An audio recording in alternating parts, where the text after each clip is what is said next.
যাই দরকার হোক আমরা ফরিয়াদ করব কার কাছে? আল্লাহর কাছে। নাকি মাজারে যেয়ে যাবেন? মাজারে যেয়ে যাবেন? অনেকে তো মাজারে যেয়ে কপাল ঘষে, আছে না নাই? আছে বহুত। মাজারে যেয়ে সন্তান চায়, আছে?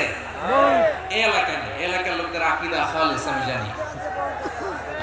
মাজারে যেয়ে কপাল ঘষে আর সন্তান চায়। আচ্ছা, মাজারে গেলে সন্তান পাওয়া যায়?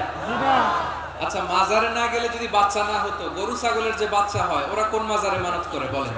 ঠিক কথা কি বুঝতেছেন? এই যে প্রতি বছর গরু ছাগল ভেড়া এগুলো যে বাচ্চা দেয় এরা কোন মাজারে যে মানত করে?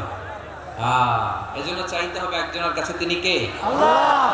আমার প্রিয় পটুয়াখালীবাসী, মাজার জিয়ারত করা সুন্নাহ। আমরা মাজার জিয়ারত করব, আল্লাহ ওনাদের কবরে যাব, আমরা সেখানে যে সালাম দিব, দোয়া করব, নিজের জন্য করব, কবরে শুয়ে থাকা মাইয়িতের জন্য করব, পুরো মুসলিম উম্মাহর জন্য করব। কিন্তু কবরে যিনি শুয়ে আছে ওই বাবার কাছে সন্তান চাওয়া যাবে না, চাকরি চাওয়া যাবে না, সফলতা চাওয়া যাবে না। সফলতা দেয় কে? আল্লাহ।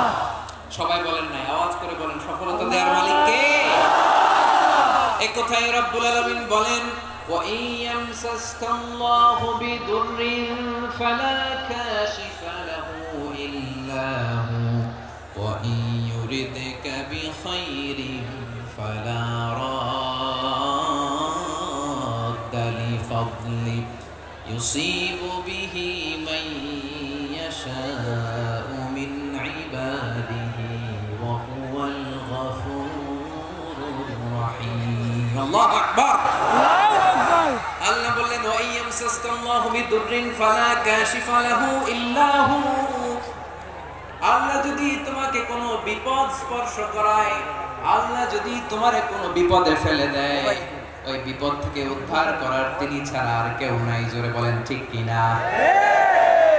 তিনি যদি কোনো বিপদে ফেলেন, তিনি ছাড়া বিপদ থেকে উদ্ধার করার কেউ নাই।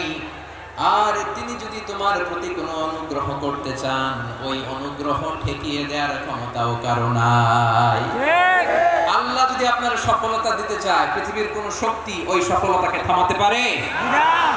এজন্য আল্লাহ বললেন, খবরদার, চিন্তা